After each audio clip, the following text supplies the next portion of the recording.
All right, and recording has started. We got Mohammed and myself, of course, and let's take a look at OneNote.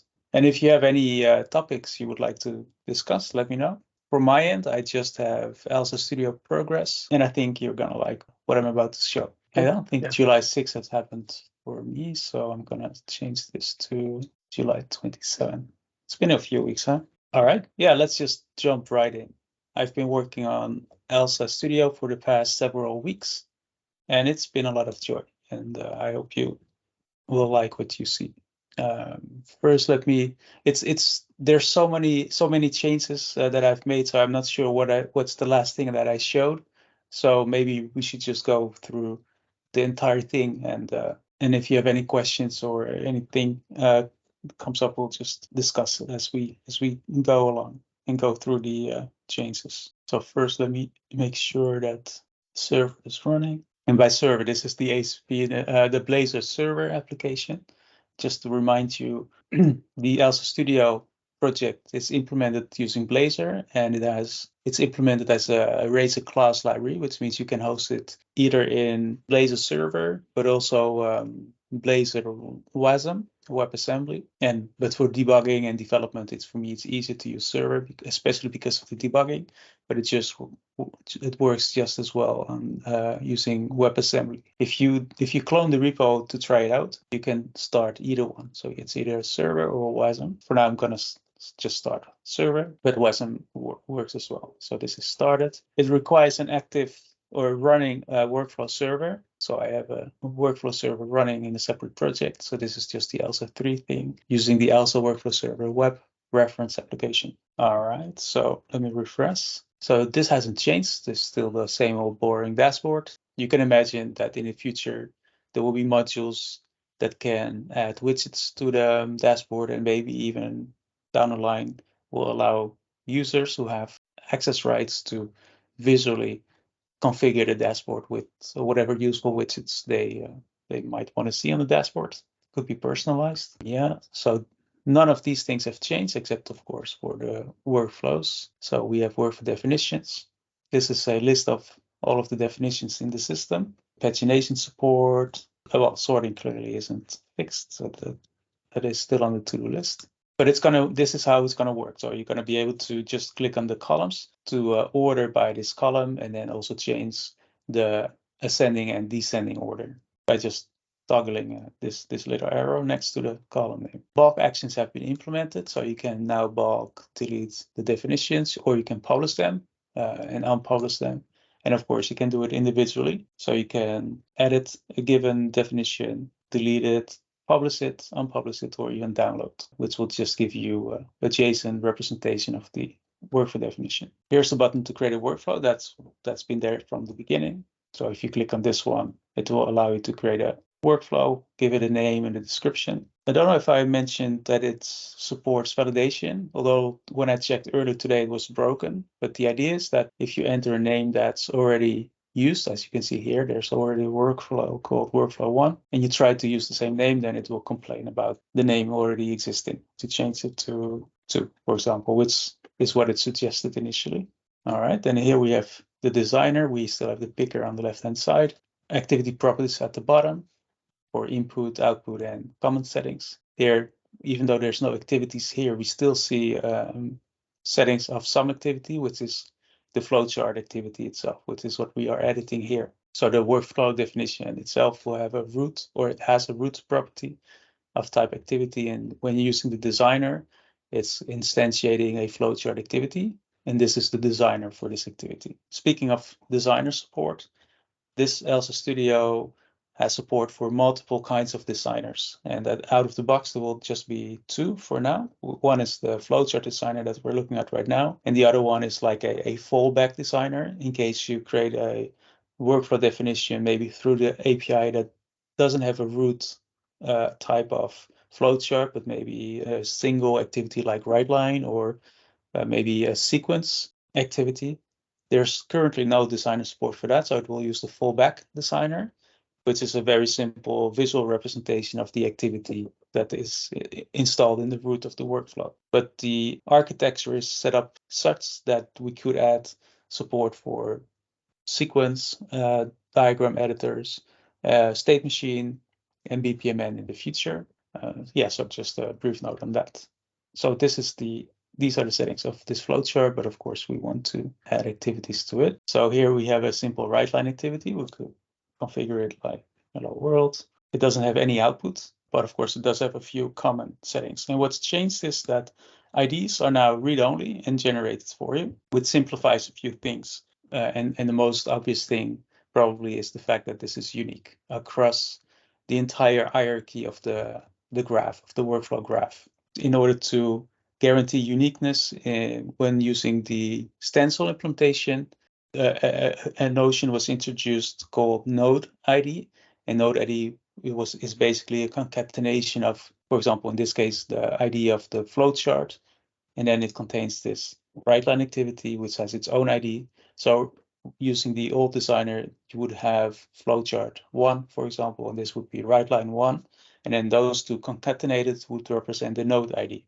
In this way, across the hierarchy, you would have uniqueness for the identifiers, but this is a much simpler approach. So that's why it's now just generated, and this is a short GUID. So it's like a GUID, but in a shorter format.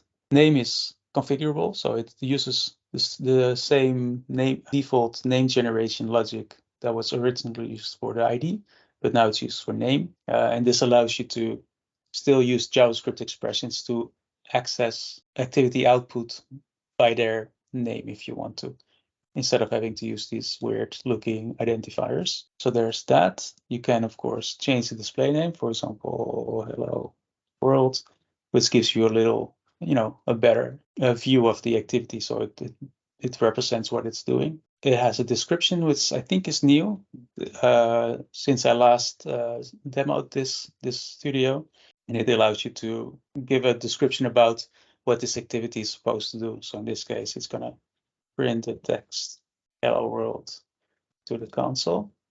And if you want to, you can also show this description in the activity itself.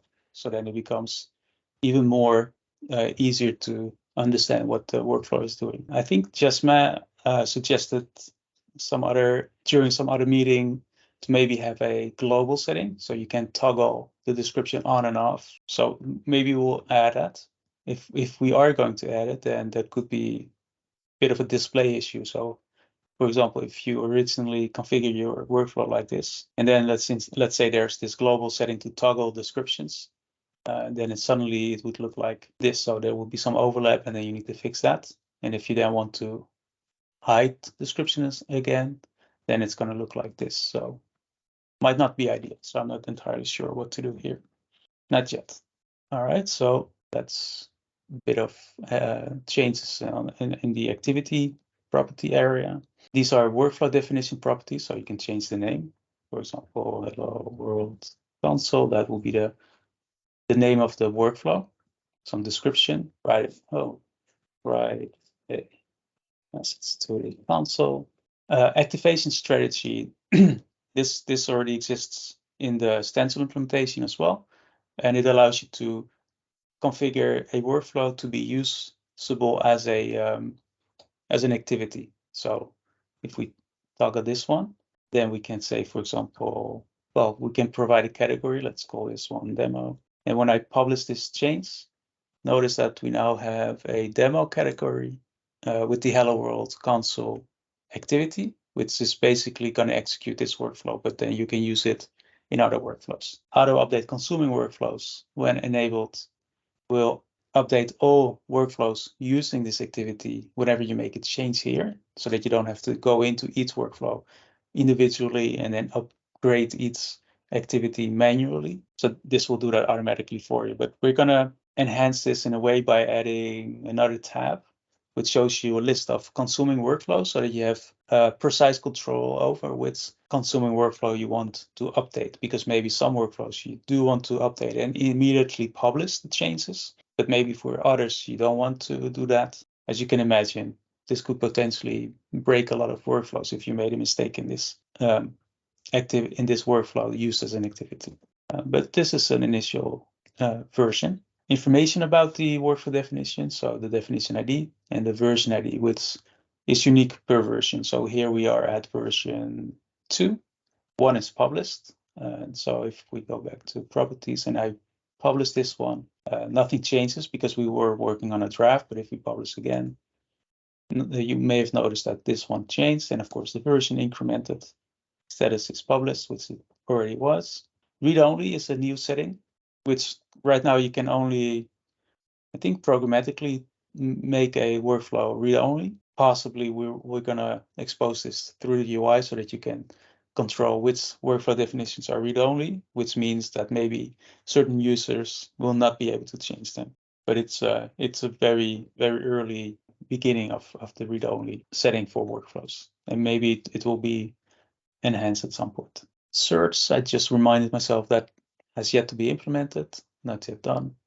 Zoom to fit the screen, which will zoom the workflow in a way so that it fits on the screen. But as you noticed, when this was here and I press this one, it's not entirely in the center of this area. And that's because of the fact that this design service actually extends to the bottom here. So it goes underneath this panel. So what I need to do is make sure that this design service only extends up to this point. I'm gonna look into that at some point, but that's the reason right now it's not really centered in what you can see. Sorry, zoom to fit the screen, and this is center, which has the same issue. As you can see, it's centered of this entire area. And this is auto layout, yet to be implemented. And this will, if you have multiple activities, you can choose to lay it out horizontally or vertically. So there's going to be a little drop-down arrow. Autosave, I think, is new since the last demo.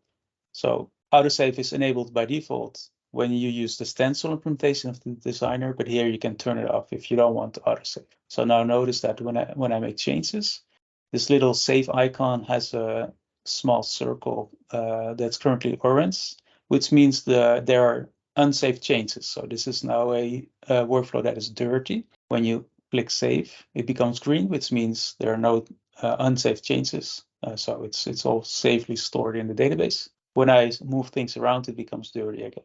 But if you don't want to, click save continuously, you just toggle autosave, and now it will be saved automatically. So here we have a publish button, which I've shown a few minutes ago. So if you click this one, it will publish current version. And here's a drop down that lets you unpublish the workflow. So now it's draft, which means you won't be able to invoke it using the API unless you specify a specific version. So of course there are ways to execute unpublished versions, but not through the API by default if you don't specify a version. And at the very least, it will not be triggered. So if this workflow starts with a trigger like a timer or an HTTP endpoint, it will not kick in. And of course, you can download and upload, which is just it's export and import in the other designer. And then a new thing here, which we already had in Elsa 2, as an opt-in module. Here it's enabled by default or available just always, is to run the workflow from the designer. So let me show you how that works. And before I do, let me make a few changes. So here we have the hello world. And let's, just to make it a little bit more interesting, let me add a small delay. And let's say we'll wait for 3 seconds and then another write line. Okay, so now let's test out this workflow. So we'll click this button. If this was successfully started, notice that the first activity now has a green check mark, which means it executed. This one was briefly orange, which means it was suspended, but only for a few seconds. And then, of course, the final one. So it went pretty fast. So let me run it again and increase the delay a little bit by, let's just use 10 seconds. All right, so now we have some time to look at this. So you see this one is currently, well, it was suspended. This is just showing the activity state. The executions here will show the individual executions. So this you would have multiple executions if you enter an activity multiple times, or if it's part of a loop, like a for or for each loop. Yeah, and then here the final one. And notice that if you click on an execution, you will be able to look at the state of the activity at that time. So for a better showcase, let's go to Fruity Loops. Let me clean this up a little bit. So here we have a for each activity, and it is configured to iterate on an array of strings. So 3 fruits here. So it's going to iterate for each of these items. For the current value, I'm assigning it to the current fruit variable, which is just the workflow variable you see here. Let me delete this variable. And so in the body, you get to configure what happens for each iteration. So here we see a breadcrumb. When we click on root, we go back to the main view. And when we click on flowchart, which is the activity assigned to the body. And just to remind you, it doesn't have to be a flowchart from a technical point of view, but from the designer, it creates a flowchart. But technically, we could assign it any activity, including, primitives like what we have here, or write lines or custom activities. But using the designer, for now at least, it will always be a flowchart, which looks like this. So now we are inside the body of the for each, and it has one write line activity, which will print the current fruit. So if we look at the text expression, which is JavaScript, it will print current fruit colon, and then using this JavaScript function to get the value of the current fruit. All right, so let's run this one, and we'll go inside of this thing. And notice it executed 3 times. That's so instead of showing a check mark, if it executed multiple times, it will show the number of executions. And when we highlight the activity, we see on this tab the activity details and the latest state. So the last state was current fruit cherry, which was the last item in the list that we can see here. So when we click on for each, we see these were the items being iterated on. So let's go back here, select this one, and then let's take a look at the executions, of which there are 3.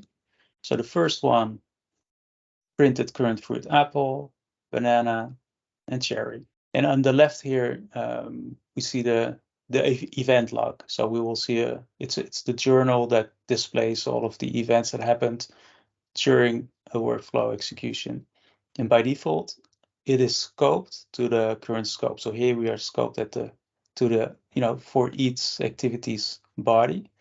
So we are scoped to this container, which is the flowchart, and it only has the write line activity. And each activity will, at the very least, emit a started event when it started. And if it completes, it will also emit a completed event. So we see when it started and when it completed.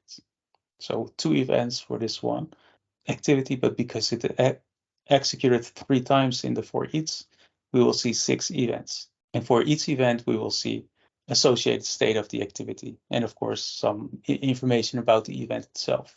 And this will be useful, for example, if there's a faulted event, and this here you would see the exception details and whatever else information is associated with that. But speaking of the faulted state, that has not yet been implemented. Yeah, and when I mentioned this one, it means when it's enabled, it's scoped to the current view. If I go up 1 level, it's scoped to this view, which just has the for each activity. So you just see these 2.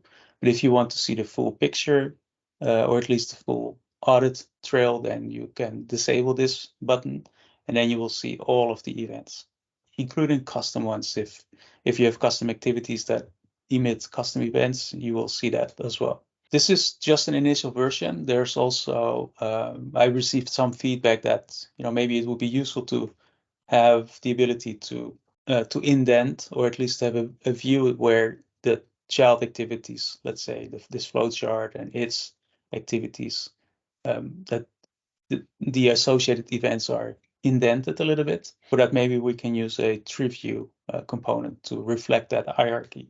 Maybe we'll add it, but what we will do for sure in any case is to have the ability to quickly filter through the events. So for example, when your workflow faults, you may want to be able to immediately see which activity faulted. So this should probably be some filter where you can filter by event type, or even directly on the fault, on all the faulted events.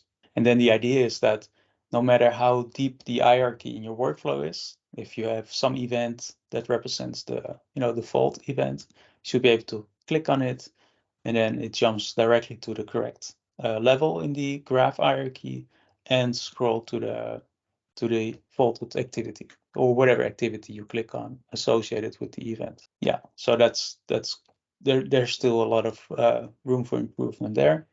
And also based on feedback from users as they try this and they see this, I'm sure you'll have some ideas on how to make this more useful. And I would love to hear all of that.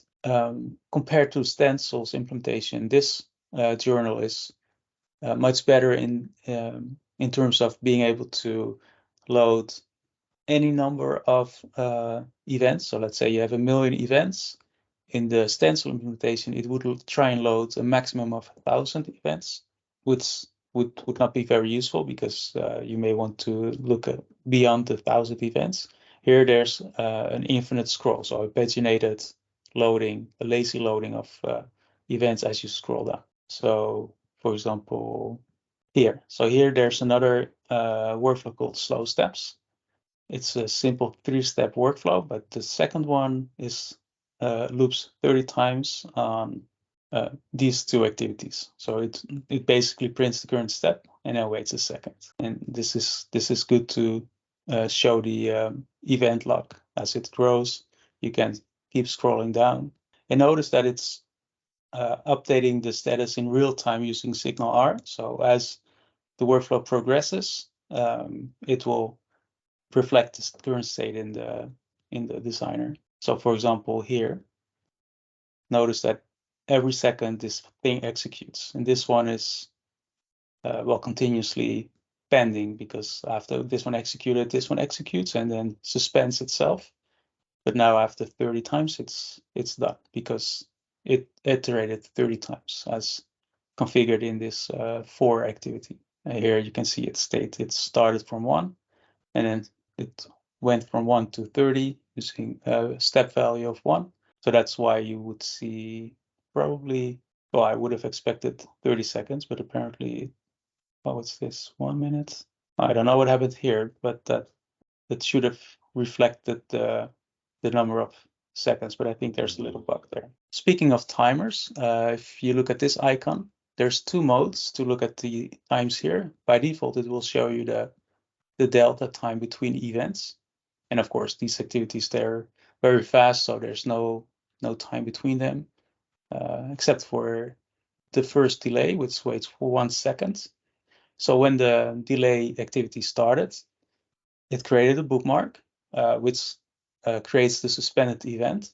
And then after 1 second, because that's the timeout that was configured, it is resumed. So that's reflected here nicely. So that's why you see a delta of 1 second between these two. But if you change the view to this one, which is called show accumulated time, then it shows it accumulates the time. So it will add up. So at this point here, there's 1 second, and then here another second, and then it will increase so that if you scroll all the way down, you will see the total execution time, which is 30 seconds, which is what I would have expected to see here as well. But as I mentioned, I think that's a little bug. And speaking of metrics, you can imagine maybe having a few more tabs where you can see some summary information of the performance of the workflow instance, things like that. Yeah, so here we have the executions, which we talked about, and with pagination, so you can page through them if you have many events like here, or many executions. There will probably also be an events tab here so that you can also see just the events for the selected activity, which might be useful for troubleshooting. In terms of UI, I'm not entirely happy yet with the way this looks right now. So now when I click on an execution, I see the state of the associated activity, but I don't really like the layout. So this might change a little bit. Oh, I think I see what's going on here. So now it says 3 minutes. So maybe that's and every time I click, the UI updates. So I think it's currently set to daytime that now maybe minute 35 it was updated. And it's strange. This should have also shown finished. So anyway, something's not entirely right there. Mohammed, can you still hear me? Yeah, I can hear you. Okay. For some reason, my headset just turned off. Maybe because there was no audio for such a long time. No, I was able to hear you all the time. It's okay. Okay. Cheers. Okay. And so variables is still work in progress. So it does show the variables of the workflow definition, but it doesn't show the current value yet. And one enhancement that will be added as well is not just the ability to look at the value of the workflow instance, or of the variable for a given workflow instance, but also to be able to see the change log. So you would be able to see what activity changed the value of a given variable to its value, so that you can always see the mutations. So that's going to be a good enhancement. And the same thing for input output. So you should be able to see what was the actual input for the workflow and what was the final output.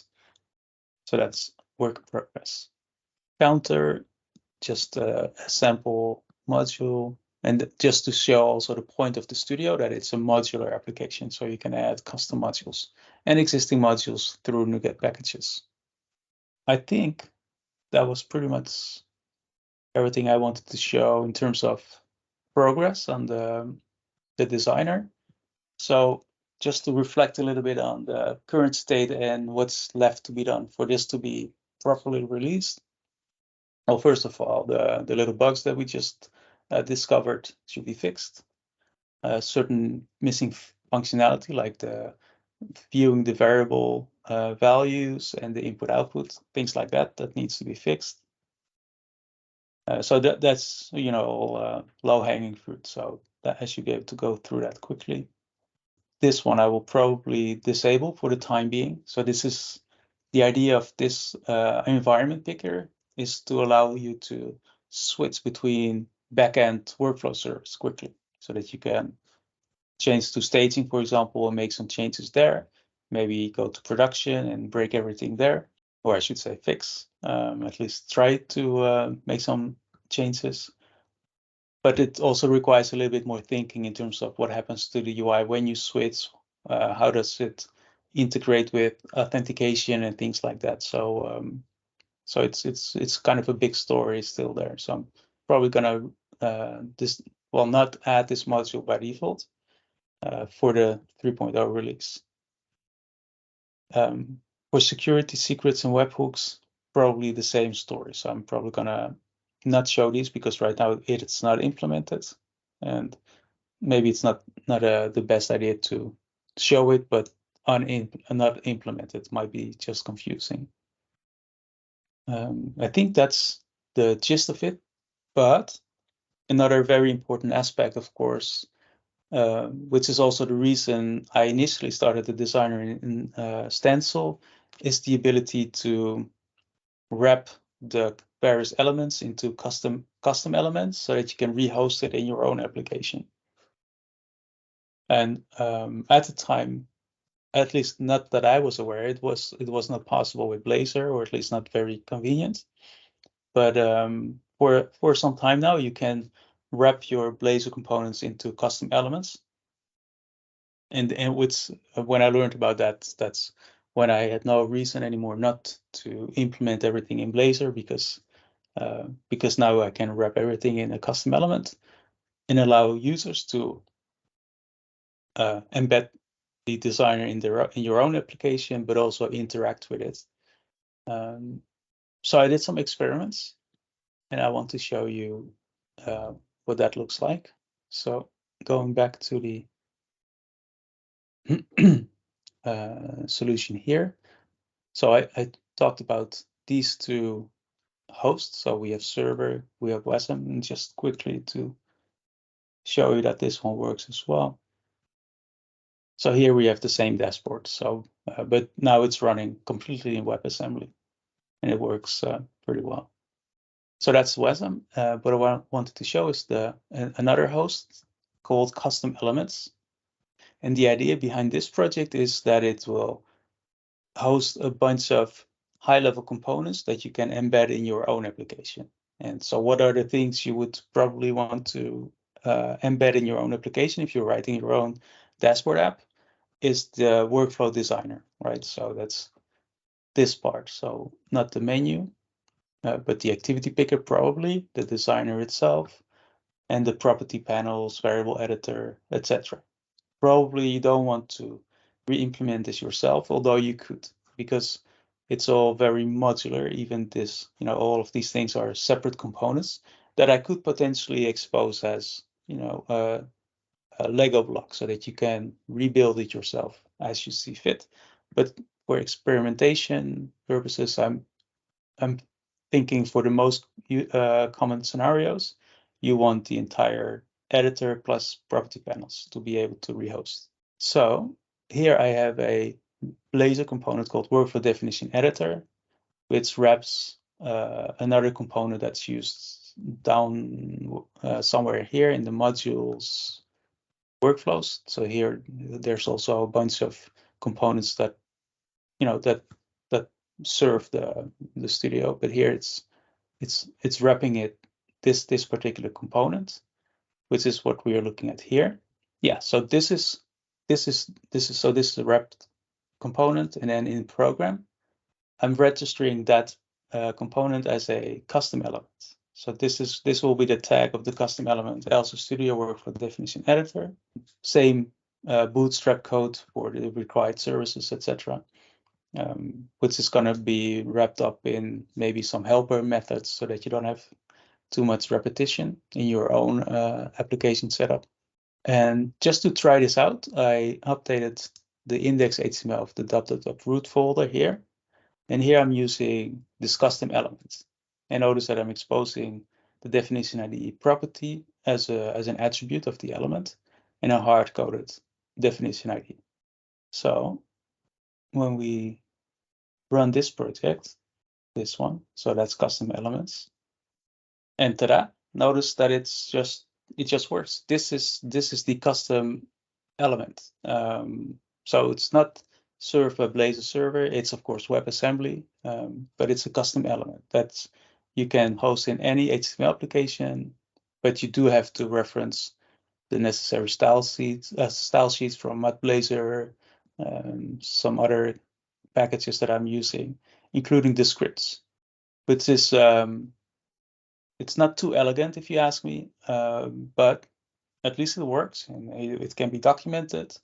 And I am looking into ways to maybe bundle all of these assets using some build step into a single resource that you can then include in your own application if you're creating your own HTML app. But of course, most people don't create vanilla HTML applications in vanilla JavaScript. Many use UI frameworks like Angular and React and Vue. So it's very important that you can also use these custom elements in those frameworks. And out of the box, that just works. So as a test, I created a sample in this solution. So there is source samples, and here's a React solution folder. But because it's a folder and I didn't include the files one by one in this solution, I have it open as a separate writer window here. So here I have one of its subfolders opened. This is a React app created using the create React app CLI command, and it has these contents. So it has underscore content underscore framework, which is the output when you publish a Blazor project. When you publish it, it will create a bunch of outputs, and that's what you need to include in the public folder for a React app at least. So that's step one. And then, of course, step two is to actually include those resources that I just mentioned, so the style sheets and the scripts. And then in the app, you can now just use the custom element as is, and that just works. So if we start this one, there you go. This is all in React. Well, of course, this entire thing is a big custom element hosting a Blazor component, but you can embed this in your React app. So you could, on the left-hand side, you could have your own menu. You could have top-level menus. Of course, I don't have any custom UI, so it's taking the full screen.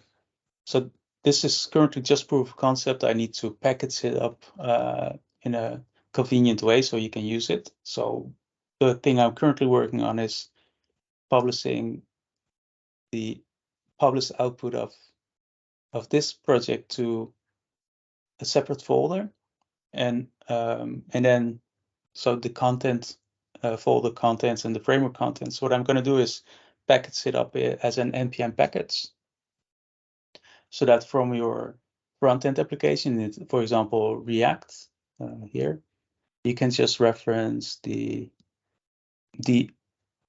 npm package. So this currently actually works. So this I published to the feeds.io preview feed. So this is the package name, Elsa Studio WASM, which stands for WebAssembly, and a post install script that will copy the content and framework folders into the public folder for you. So this is a thing you will want to copy as well. And then you can just use it. And there might be some more enhancements along the way to make it more convenient for people to consume this package. Yeah, and as I mentioned, it's just a proof of concept. I just have I just took the workflow definition editor component, but we would also need the workflow instance viewer component if you want to look at existing workflow instances, and maybe break it up in even smaller components for people who want more granularity in composing their workflow, their own workflow application. So yeah, I think that's basically the current status. In terms of timeline, it's of course always hard to say, but I am aiming for releasing Elsa 3, including this Elsa Studio, end of August, and if not end of August, very likely end of September. And then it will be easy to use. There will be more documentation, some guides to get this set up. So yeah, what do you think? Looks great, and you went a long way with this new designer. It's really amazing, especially like the journal, the new live journal, where you can see the the runtime of the workflow. That is something that I've been looking for a long time, and I'm really happy to see it happening now. Yeah, I suspect that will be a popular enhancement. Yeah.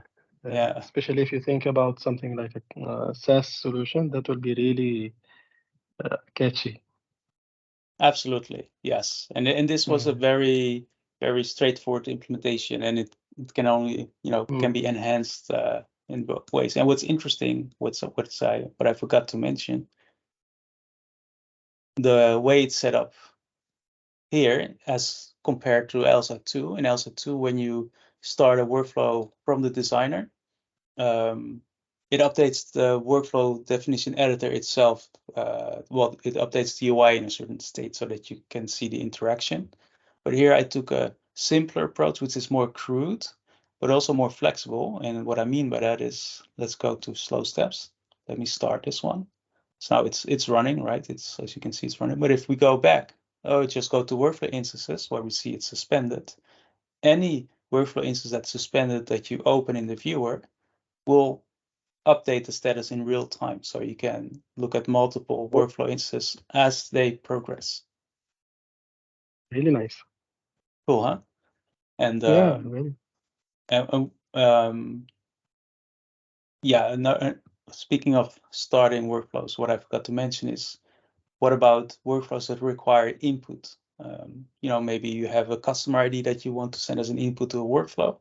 So you already, of course, can declare workflow inputs here through the UI. And this is also what would allow you to, when you press this button, maybe there's going to be a little drop down where you can opt to customize the input value. So here you should be able to provide a default value. Currently, there's no field for that, but there will be a field where you can provide a default input value. And if you then press this button, it will use that input automatically as the default input, with an option to display a dialog and override the default values for better testing. Really nice. Yeah, I like it. And yeah, you like the journal. I think visually it's very pleasing, and it's going to be much better even with the filtering capabilities and things like that. Other enhancements I think you might be interested in is automatic flowing of output of one activity that becomes available as input to the next activity, especially for activities that are used for data transformation. Maybe you have streams that you want to process, or maybe even JSON contents where you use transformation. So right now, if you wanted to do something like that in Elsa 3, current iteration, you would have to, well, let's take the HTTP endpoint as an example. So now what you would have to do is assign the output of a given activity. So in this case, let's pretend this is like it reads files, doesn't matter. You have to create a variable and then assign it to that variable. So now the output of this activity is assigned to the variable 1, and then you can use it in subsequent activities like here. Here now I can say, well, I want to reference the variable using get variable 1. IntelliSense, by the way, that's not yet implemented here. I need to fix that. But yeah, so this is how you now have to use it. But one improvement that has already been made is you no longer need to assign a variable to the output. You could just say from this JavaScript expression, you can say get parse content from HTTP endpoint 1. So these functions are automatically generated based on the outputs of a given activity and the name of a given activity. So this is more direct already. So you don't have to go through this intermediary of a variable. But the next step will be that you don't even have to do it like this. There will be a new setting here called automatic input or something like that, a better name than what I just said. But the idea would be that if you have two activities where the output of one is compatible with the input of another, especially, well, if there's just one output and one input, then it can automatically be connected. But the logic will be extended a little bit where it will take the first compatible input to put in the output of the previous activity. And this way, you don't even have to configure anything except maybe for selecting the value you want, because it might be a little bit tricky to determine if you want to use the input automatically or if you need to be explicit about it. I'm not entirely sure yet, but for now I'm considering using an explicit setting. But that will be all. So you can just select use automatic output or input, whatever, and then it's even easier. So then you can just pass through streams and as I mentioned, JSON and whatnot. But I'm going to take a lot of inspiration from Azure Data Factory to see what they are doing and try to copy some best practices from there. That's really nice. And that is something I'm still looking forward to have data streaming capabilities in Elsa, which is something I would be really interested into. So I'm really looking forward to this. Hopefully, once it's released, also I get the chance to use it in some projects soon. Yeah, that would be so great. Yeah, especially as you mentioned, you are looking for data transfer pipelines. So yeah, maybe this will be a good tool when that's finished. Speaking of finished, well, it's not finished yet, but the packages are being pushed today to the preview feed on feeds.io. So if you go to, if you add this feed here, Elsa 3, so here's the feed. It's also documented.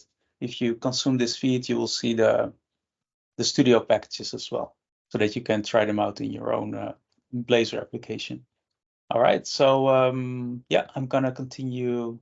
Well, I'm gonna keep fixing the bugs and continue working a little bit more on embedding in other applications, just to make the packaging and the consumption of those packages straightforward, and then gonna prepare for the release. And then post-release, the next steps will be the ability to manage workflow instances, and more specifically to fix broken instances by, imagine you have a broken workflow because there's a bug.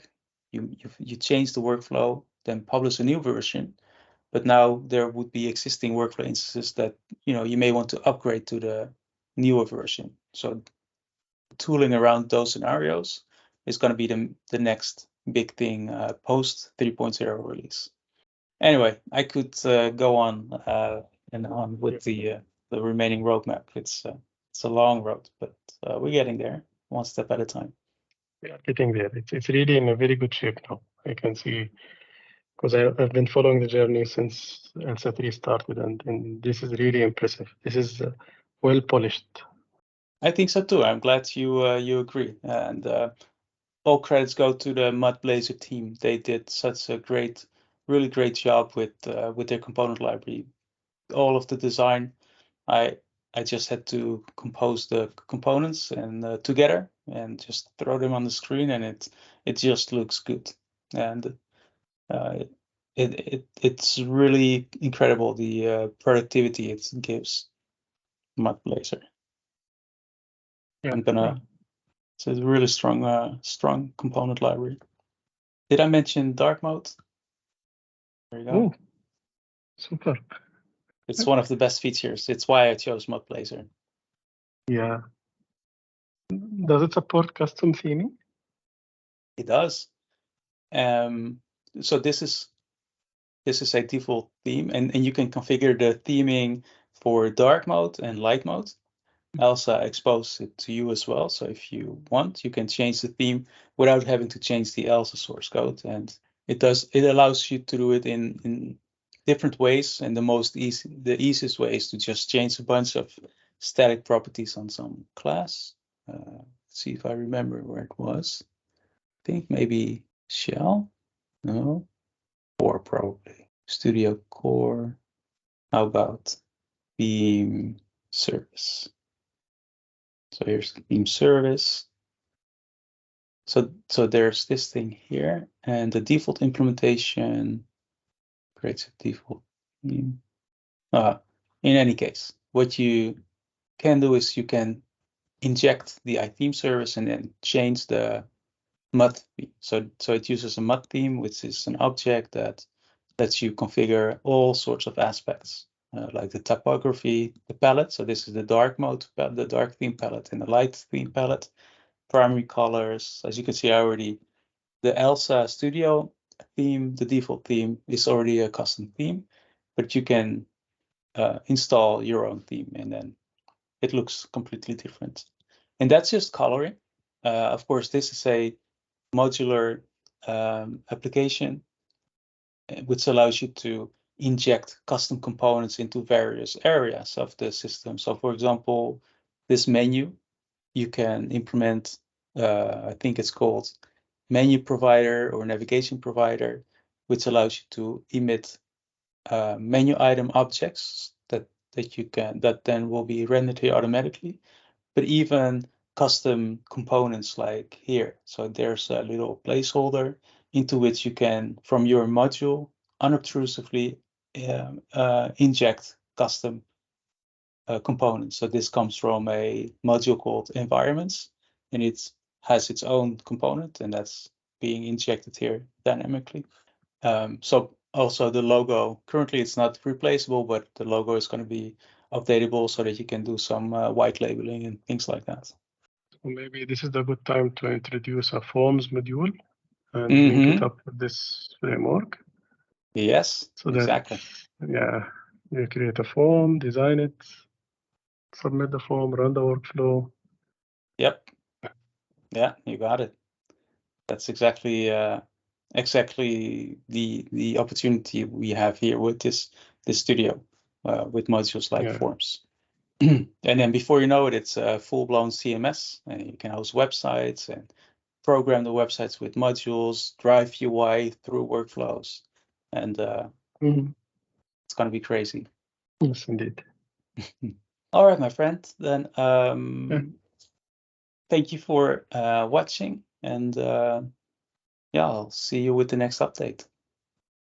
Sure. Thank you very much, and take care. Have a good night. Have a good night. Bye-bye.